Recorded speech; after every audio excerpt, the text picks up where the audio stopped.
historia del motocross en Ciudad Juárez fue larga hace un tiempo. Y en este deporte también existieron campeones. Fíjate que Ciudad Juárez ha sido una de la cuna de motocross en décadas anteriores.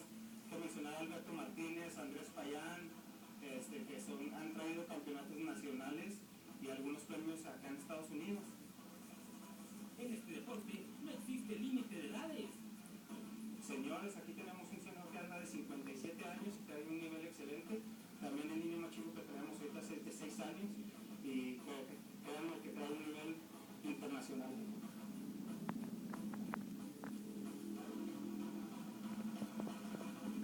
Pero en un deporte como este, con máquinas chicas pero potentes, la economía toma un papel importante. Los costos puedes hablar, es como si vas a buscar un carro. Entre más dinero tengas, vas a comprar una mejor moto.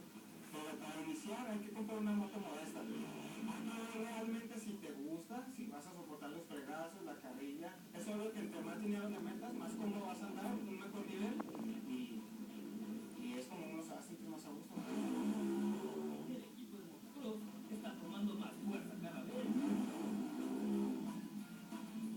El gusto por la velocidad, el peligro y la adrenalina es lo que los tiene aquí. Gusto invita a toda la gente interesada a unirse a este movimiento motorizado.